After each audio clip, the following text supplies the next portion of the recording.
မိဘပြည်သူတွေအားလုံးမင်္ဂလာပါလို့ကျွန်တော်30ရက်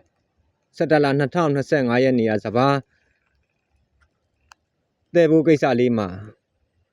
မိဘပြည်သူတွေရဲ့အကြံကောင်းဉာဏ်ကောင်းလေးကိုကျွန်တော်လှမ်းယူလိုက်တယ်ပေါ့တချို့ကွန်မန့်ပိုင်ရှင်တွေကလည်းအကြံကောင်းဉာဏ်ကောင်းတွေပေးပါတချို့ကွန်မန့်ပိုင်ရှင်တွေကလည်းဘယ်လိုလဲဆိုတော့လူချစ်လူငယ်ပေါ်နေတာဆိုတော့အားအကြောင်းရေစုံရေစံအားလုံးသိအောင်လို့ကျွန်တော်ယနေ့တင်ပြပေးလိုက်ပါမယ်နေရာဒေသအစုံလေးတင်ပြပါအောင်ကွင်းအမှတ်လည်းတင်ပြပါအောင်ဆိုလို့ပဲခူးတိုင်းဒေသကြီးအနောက်ချမ်းနတ်တလင်းခရိုင်ပေါင်းတီမြို့နယ်ရွာပလဲအုပ်စုရွာပလဲရွာမှာနေပါတယ်ကျွန်တော်ကွင်းအမှတ်1131ဗမကွန်ကွင်းဖြစ်ပါတယ်ကျွန်တော်ခုနှစ်မြင့်ဆောင်နတာလာ9 3863ကိုင်ဆောင်သူဦးမျိုးဆွေဖြစ်ပါတယ်အမိနာမည်အဖေနာမည်ဦးကြည်အမိနာမည်ဒေါခင်တေးဖြစ်ပါတယ်ကျွန်တော်ယနေ့အစုံရေးဆုံးရေးဆောင်အားလုံးမိဘပြည်သူတွေအားလုံးသိအောင်လို့ကျွန်တော်တင်ပြပေးလိုက်ပါမယ်နော်ဘလူမှာအပြစ်တင်လို့အပြစ်မြင်လို့မဟုတ်ဘူးမိဘပြည်သူတွေဘလူကမှားနေလဲဘလူကမှန်းနေလဲဆိုတာအားလုံးသိအောင်လို့ကျွန်တော်တင်ပြပေးလိုက်မှာပါ2024ခုနှစ်ကကျွန်တော်ຫນွေစပါးမျိုးအတွက်ဦးမြင့်သိန်းရှိကစပါးမျိုးဝယ်တယ်စပါးမျိုးဝယ်တာမှာ RD85 အိတ်20ရတနာတို့က9အိတ် RD85 ကိုတအိတ်ကို9000ရတနာတို့ကလည်း9000 29အိတ်ဖြစ်တဲ့အတွက်73သိန်းခွဲကျွန်တော်တပုံနဲ့ပေးပစ်ခဲ့တယ်စပါးအနှံနေထွက်လက်ထွက်ကောရတနာတို့နှံနေဖြစ်နေတယ်အဲ့ဒီကိုကျွန်တော်ကလေးဒီစပါးတွေကဘလို့ဖြစ်တာလဲကျွန်တော်လေးရှိက RD85 ကိုဝယ်တာရတနာတို့နှံနေဘာကြောင့်ဖြစ်တာလဲဟာဟိတ်ကောင်းတဲ့မျိုးဆွေတဲ့မင်းအားနဲ့ဘာစကားပြောတာလဲကျေသူတရားနားမလဲငါဘလူပေါ်မှာကလင်ကကြစ်မကြဘူးတဲ့ဟာလေးကိုကလင်ကကြစ်ကြတယ်လို့ကျွန်တော်ပြောတာတခုမှမပါဘူးကျွန်တော်လေတဲ့ကိုတွားကြည့်လိုက်အောင်လေးခုကိစ္စဘယ်လိုလုပ်မှလဲ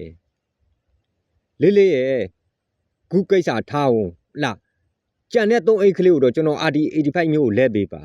15ရက်20လောက်ကြာကမှကျွန်တော်လဲပေးတယ်လဲပေးရောကျွန်တော်လက်လွန်သွားပြီဒင်းကဒီလိုလားဆိုတော့လိုင်းမော်ကောက်တင်ပလိုက်တာလိုင်းမော်ကောက်တင်ပလိုက်လဲပလိုက်ကောတယောက်နဲ့တယောက်အဖူးဖတ်တွေဖြစ်သွားအောင်ခုလဲပိုင်ရှင်ကျွန်တော်စဘာပုံကိုဖြတ်မတရားဘူးလှဲမဖြတ်ရဘူးဆက်မဖြတ်ရဘူးဆိုပြီးတော့တားတဲ့မင်းနိုင်ဇနီးမိဖြူခေါ်မင်းမြင့်မော်သူ့သမီးကသူ့အဖေကိုဒီလိုပြောရပါမလားဆိုပြီးတော့သူတို့သားဖ2ယောက်ပဲလဲကြားထဲမှာပတ်ချလဲမှာကျွန်တော်ကိုဝိုင်းထားတာပတ်ချလဲဝိုင်းထားတော့သူတို့လဲမှာမဖြတ်ရင်ကျွန်တော်ဖြတ်တယ်လို့မရဘူးစပါကျွန်တော်အတလွတ်ညစ်ပတ်တာဦးလာဆန်းလဲဦးကြတော့ဦးလာဆန်းကိုကြတော့တဲတဲ့ကျွန်တော်ကြောင့်မတဲရဘူးတဲ့ဆိုတော့ဒီဥစ္စာတရားလားမတရားလားစဉ်းစားကြည့်သူ့လဲတဲ့ကိုကျွန်တော်ကရိုးပြငုတ်ထဲကိုဖြတ်မောင်းမှာစဘာအသီးနှံထဲကိုဖြတ်မောင်းမှာမဟုတ်ຫນွေစဘာမိုးစဘာပဲလောက်ရတယ်မတ်ပဲလောက်ရတဲ့လေတွေလည်းမဟုတ်ဘူးစဘာကိုဘာနဲ့တဲရမှာလဲကျွန်တော်တို့ကဟုတ်လားကျွန်တော်ကဒီလေကိုလဲလားစိုက်ပန်ဆိုလဲထုတ်ထားတယ်စဘာထွန်းထုံးလဲကိုနှစ်မကောင်းဘူးတဘာဝဘေးကဖြတ်ထားစီးတာနဲ့လားကျွန်တော်ဟိုဘက်က၄ကာခွန်းဆိုလို့ရှိရင်၄ကာမှာ140ပဲရတယ်လေသမားချင်းကိုချင်းစားမှာငါနဲ့မတူငါရန်သူငါနဲ့မတက်တယ်လို့ငါလက်တဲ့မဖြစ်အောင်ဆိုတော့လေမြေကအစိုးရပိုင်တာလားကျွန်တော်တို့လေလုတ်သူကပိုင်တာလားကျွန်တော်သိတဲ့လောက်ကတော့ရေးပိုင်းမြေပိုင်းတဘာဝတော်တွင်တလိษံနေရစပြီးတော့အကုန်လုံးပိုင်နေဆိုတာကိုတော့ကျွန်တော်သိတယ်သိပေသိညာတော့လဲမိဘပြည်သူတွေအားလုံးကိုကျွန်တော်ကအကြံကောင်းဉာဏ်ကောင်းယူတာကျွန်တော်လူမတက်ပေမဲ့လက်ဖက်ထုတ်တတ်တယ်ငွေနဲ့လမ်းခင်းလျှောက်လို့ရှင်ဘယ်လမ်းမျိုးမဆိုရောက်တယ်ကျွန်တော်မသိတာကိုသိအောင်မေးမှာမတတ်တာကိုတတ်အောင်မေးမှာအဓိကလမ်းစိတ်ကုန်နိုင်ဖို့ပဲအရေးကြီးတာတွားရင်စားမယ်စားကြစားရမယ်ဟုတ်လားစီဘိုးကုန်မယ်ဒါလောက်ကိုကျွန်တော်အကုန်ခံနိုင်တယ်ဟုတ်လားရှေ့နေငှားမယ်ဗျာဟုတ်လားဒီလမ်းကြောင်းဘယ်လိုရှောက်အောင်လဲဆိုတာကျွန်တော်ဒီလောကတွေကိုကျွန်တော်နားလဲတယ်သိတယ်ဒါပေမဲ့ကျွန်တော်ပြဿနာမျိုးစုံမဖြစ်ချင်တော့ဘူးသူတို့ကငါနဲ့မတူငါရန်သူဆိုတဲ့ပုံစံမျိုးတက်ရောက်နေငါနဲ့မတက်တဲ့လူငါလက်ထဲမဖျက်အောင်ဆိုတော့လက်မြေကသူတို့ပိုင်တာမဟုတ်တာဟုတ်လားကျွန်တော်ပြောတာကျွန်တော်လည်းအစိုးရတာဝန်ထမ်းဆောင်နေတာပဲလीကျွန်တော်စိုက်ပန်ထုတ်သုံးထားတယ်ဟုတ်လားဒီစိုက်ပန်ဆက်ဖို့ဟုတ်လားဒီစဘာကိုသဲပြီးတော့မရောင်းအောင်ဆိုလို့ရှိရင်ကျွန်တော်ဒီဘန်ငွေကိုကျွန်တော်ဘယ်လိုလုပ်စားပါမိမပြည်သူတွေစဉ်းစားကြည့်လေအဲ့လိုကျွန်တော်ညစ်ပတ်နေတာ ကျွန်တော်ညစ်ပတ်နေတော့ရင်ကျွန်တော်ကပြဿနာမျိုးစုံမဖြစ်ချင်တော့တာမဖြစ်ချင်တော့လို့ဘယ်လိုလဲဆိုတော့နီလန်ကောင်းတွေအကြံကောင်းတွေကိုကျွန်တော်ယူတာ line ပေါ်မှာတင်ပြီးတော့တချို့ comment ပိုင်ရှင်တွေကိုတော့အားလုံးကျေးဇူးတင်ပါတယ်ဘာဖြစ်လို့လဲဆိုတော့အကြံကောင်းညံကောင်းပေးတာဟာထွေအုပ်ရုံသွားဘယ်ဟိုသွားညာဟိုသွား AD ရုံသွားနေကျွန်တော်သူတို့လမ်းညွန်တဲ့အတိုင်းသွားတဲ့အချိန်ကြလဲကြောက်လွယ်တဲ့ဆိုတော့သူတို့မတရားဘူးလို့မပြောမိပါဘူးတဲ့နင်တို့သာတဲ့မျိုးစုအဖြတ်မခံနိုင်ဘူးဘာနဲ့မှအဖြတ်မခံနိုင်ဘူးလို့ပြောတာကျွန်တော်သူတို့ပြောတဲ့စကားတောင်ဟိုမပြူဖုန်းထဲမှာအကိုကြီးဘယ်လိုလုပ်ပါမလဲတဲ့ဖုန်းဆက်တာအမှငါရတယ်ငါရိတ်ပြီးတော့ပုံထားလိုက်မယ်ပြီးရမှာငါလမ်းလျှောက်မယ်ဆက်ကဘယ်လိုလဲဆိုတော့ဒီနေ့ကားလေးနဲ့လာမရိတ်ဘူးလေဒီနေ့ကားလေးနဲ့လာမရိတ်ဘူးဆိုတော့ကြုံလိုက်တာနဲ့ဒီတင်းလေးတော့ရိတ်ပေးပြခဲ့ပါကွာပြန်တော့လည်းဘာမှမထူးဒီနားလေးပါမယ်လေးလေးရပုံမယ်ဆိုပြီးတော့ကျွန်တော်ရိတ်ပြခဲ့တာစဘာကိုမတရားဘူးဆိုတော့ကျွန်တော်ကမြို့သွားတိုင်ကမှသူတို့မပြောမိပါဘူးတဲ့ဖြတ်မတရားဘူးလို့မပြောမိပါဘူးတဲ့ဖြစ်တာသူ့အဖေဆိုလဲဦးမြင့်သိန်းဆိုလဲအုတ်ချိုရမှုနှစ်ဆက်ပြောင်းသွားပြီနှစ်ခါလှုပ်လာခဲ့တာစီကန်းနေကိုနီလန်းနေကိုတည်တယ်ကျွန်တော်လူပုတ်ကိုရေးရကျွန်တော်ဖိနှိပ်တာဒါတရားလားမတရားလားဆိုတာစဉ်းစားကြည့်ပေါ့ဟုတ်လား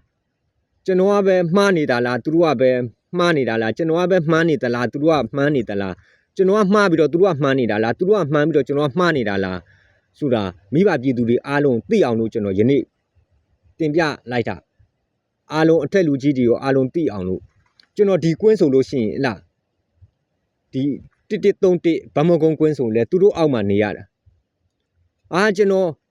ຫນွေတဘာရေဆိုလို့ရှိရင်လေဒီမှာပတ်ကြဒီကွန်းကျွန်တော် line ပေါ်မှာကောက်တင်ထတာစဘာတွေကသေးနေပါပြီဘယ်လိုဖြစ်နေတယ်လို့ပြီးတော့ကျွန်တော် line ပေါ်မှာတင်ထတာမိဘပြည်သူတွေတွေ့ကြမှာပေါ့နှစ်ပြန်လို့ရေလွတ်တော်မယ်ဆိုလို့ရှိရင်ဒီနေ့လိုနေမျိုးမှာဆေးတွေပဲ့ပြီးပထမရက်ကြိုတွေကဆေးတွေပဲ့ပြီးကျွန်တော်ရေဝါဖောက်ကြီးလူလိုမသိဘူးလားလို့လာမှာကျွန်တော်ဒါမျိုးမှထားတယ်စေတနာကောင်းရင်ကံကောင်းမှာပဲဆိုပြီးတော့နေတယ်မိုးတွေရွာလာတယ်မိုးတွေရွာလာတော့ကျွန်တော်စဘာထွက်နှုံးလေးကောင်းတယ်ခုနှစ်ကတော့ရင်အဲ့လိုလှုပ်ကြည့်လိုက်ကျွန်တော်ဆိုင်ရပဲတိုင်ပြီးတော့လှုပ်တော့မှာဟုတ်လားဗီဒီယိုဖိုင်ရိုက်မယ်ဓာတ်ပုံရိုက်မယ်ကျွန်တော်တင်ပြမှာဒီတင်းကကျွန်တော်ဒီလိုလုပ်နေတယ်ဘယ်လိုလုပ်ရင်အဆင်ပြေမလဲပဲကျွန်တော်မေးမှာကျွန်တော်ပြဿနာမျိုးစုံမဖြစ်ချင်တော့ဘူးကျွန်တော်95ခုနှစ်ကလည်းလူသားမှုနဲ့ထောင်ကျတယ်2015ခုနှစ်မှာလည်းလူသားမှုနဲ့တစ်ခါကျတယ်ခု2025မှာလည်း9ခုနှစ်တိုင်းမှာလာပြဿနာဖြစ်ပါလားအဲ့တော့ငါအေးချမ်းချမ်းပဲနေတော့မယ်မိသားစုနဲ့နှွေးထွေးပဲနေတော့မယ်တရားဥပဒေနီးလန်းပဲငါရှောက်တော့မယ်ဆိုပြီးတော့ကျွန်တော်နေတာကျွန်တော်ကြောက်လို့မဟုတ်ဘူးကျွန်တော်မမိုက်ချင်တော့တာမမိုက်ချင်တော့လို့ကျွန်တော်အဆင့်စဉ်ကိုကျွန်တော်သတင်းပို့တယ်အဆင့်စဉ်သတင်းပို့တော့ရင်ကျွန်တော်စောတကမတက်ဘူးကိုမျိုးဆွေတဲ့တယ်လိုက်ပါတဲ့သူတို့ဘာမှမပြောပါဘူးလို့ပြောတယ်တဲ့ဆိုတာနဲ့ကျွန်တော်လူကြီးစကားမလွန်ဆန်မန်းနဲ့ဘာမှမပြောနဲ့ကိုယ့်အကိုတယ်တရားရှိတာတယ်လိုက်ဆိုတာနဲ့ကျွန်တော်တယ်လိုက်ပြီးခုတော့စဘာလဲအိမ်ရောက်သွားပြီအေးချမ်းချမ်းဖြစ်သွားပြီတကယ်ဆိုလို့ရှိရင်လမ်းပေါက်နေတာကြီးကိုဘာမှမပြောရင်ဘာမှပြဿနာလေးဖြစ်เสียအကြောင်းမရှိဘူးဟုတ်လားဘလူကရုံမာနေတာလဲဘလူကကောက်ကျင်နေတာဘလူကညှပ်ပူညှပ်ပိတ်လုံနေတာလဲဆိုတာမိဘပြည်သူတွေအားလုံးသိအောင်လို့ကျွန်တော်ချပြတာခုရွာပလဲရွာမှာ2022ခုနှစ်တည်းကမီးလင်းနေတာမယုံလို့ရှိရင်လားမေးကြည့်လေကွင်းစင်းကြည့်လို့လေ့လာလို့ရတယ်ဘလူကရုံမာနေလဲဘလူကကောက်ကျင်နေတာလဲဆိုတာ2022ခုနှစ်တည်းကမီးလင်းတာ23ရက်17လ2024မှာမီးလင်းနေဥတင်ထွန်းဒေါန်ခေကြီးဥတင်ထွန်းတို့မီးလင်းဖို့အေးကိုတွားညှိတယ်18သိန်းရမှ19သိန်းရမှ15သိန်းရမှ12သိန်းရမှ9သိန်းရမှနဲ့ကျွန်တော်တို့တွေအကောင်းမနေရဘူးမီးကော်မတီအဖွဲ့အစည်းအဝေးခေါ်ကျွန်တော်တို့တွားဒီတိုင်းတာလက်မှတ်ထိုးပေးကျွန်တော်တို့ကစာဖတ်ကြည့်တယ်စာဖတ်ကြည့်တော့ဒီတင်းကတော့ကျွန်တော်လက်မှတ်မထိုးနိုင်ဘူးဟုတ်လားကျွန်တော်တို့ကမပေးဘူးဆိုတဲ့ပုံစံမျိုးတော့ကျွန်တော်မဖြစ်နိုင်ဘူးကျွန်တော်တို့အိတ်ကထက်စိုက်ပေးတာမဟုတ်တာပေးလိုက်အဲ့တော့ခမရမကြိုင်ခမရမထိုးနဲ့တဲ့လာတာ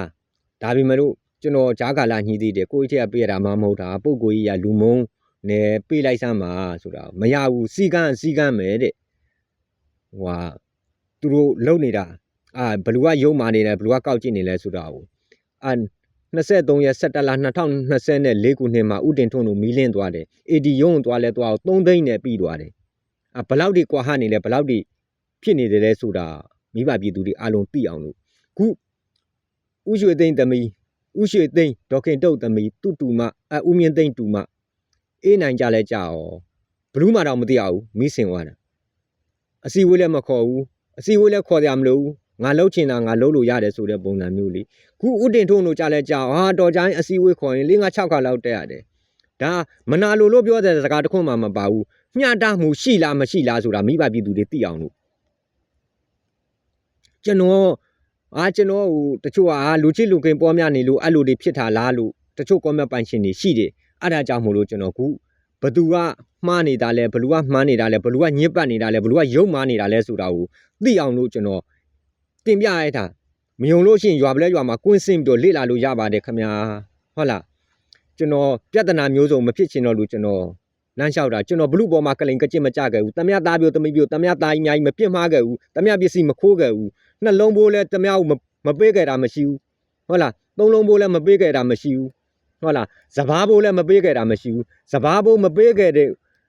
စဘာပေးယူပြီးတော့ကလင်ကကြစ်ကြပြီးတော့မပေးပဲထားတာလဲကျွန်တော်မှမရှိခဲ့ဘူးအဲ့လောက်ပြောလို့ရှိရင်အဲ့ဒီလူတွေသိပါတယ်ကျွန်တော်ကဘလို့ကောင်စားမျိုးလဲ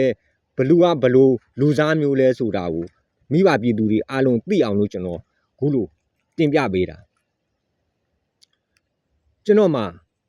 မိန်းမရှိတယ်သားလေးရှိတယ်ကျွန်တော်ရှိတယ်မိသားစု၃ယောက်ကျွန်တော်ပြဿနာမျိုးတုံးဟိုချိန်တုန်းကငယ်တဲ့အချိန်မှာစိတ်ဒေါသအញ្ញကြီးတဲ့ကောင်ကိုယ့်ဘောမဟုတ်တာမလုံးနဲ့မဟုတ်တာလုပ်လို့ရှိရင်ဘလူးမှမခံဘူးကျွန်တော်ဒဲတို့ပဲရှင်းတာဒဲတို့ပဲပြောတာဒါပေမဲ့လို့ယနေ့အသက်50ဖြစ်သွားပြီအသက်50ကျော်သွားပြီကျော်သွားတဲ့အတွက်ကျွန်တော်ဟာဟုတ်လားငါမိသားစုနဲ့နူးနူးထွေးထွေးပဲနေချင်တော့တယ်တရားဥပဒေနီလန်းချောင်းတိုင်းရှောက်မယ်မြန်မာနိုင်ငံမှာတည်ဆဲဥပဒေအဥပဒေရေးဆွဲထားတာတွေကအလကားမဟုတ်ဘူးဟုတ်လားတချို့ကလဲကလဲသမားပဲပိုင်တာအစိုးရမပိုင်ဘူးတဲ့ဒါထားပါဒါတွေပြောပြနေကြမလို့ကျွန်တော်လဲဘယ်လိုလဲဆိုတော့အာဏာပိုင်တုံးမှမဟုတ်တာတည်တင်တလောက်တည်တာပေါ့ဟုတ်လားဒါပေမဲ့လို့ဘလူရုံမာနေတာလဲဘလူကောက်ကျစ်နေတာလဲဆိုတာပေါ်လွင်အောင်လို့သိအောင်လို့မိဘပြည်သူတွေကကျွန်တော်အပြစ်နေမှာဆိုလို့ကျွန်တော်ပြောပြတာကျွန်တော်မယုံပါဘူးမခံနိုင်ကျွန်တော်လူတတ်ထားလို့ကျွန်တော်ဘာမှမလုပ်ဘူးဘလူပေါ်မှာမကောက်ကြည့်ဘူးဘလူပေါ်မှာမယုံပါဘူးဘလူကယုံမာနေတယ်ဘလူကကောက်ကျစ်နေတာလဲဆိုတာတော့အားလုံးကွင်းစင်းပြီးတော့လေ့လာပြီးတော့စုံစမ်းလို့ရပါတယ်ခင်ဗျာဘယ်နည်းနဲ့ပဲဖြစ်ဖြစ်ငါနဲ့မတက်ရင်ငါလက်တရားဖြတ်မသွားဘူးဆိုတော့လေမြေကြီးကသူတို့နဲ့ပိုင်တာလားသူတို့ပိုင်တာလားအစိုးရပိုင်တာလားအမုန်းနေမပွားချင်တော့ဘူးအေဂျင့်နဲ့မိသားစုဘွားလေးကိုနုံနုံထွေးထွေးပဲနေချင်တော့တယ်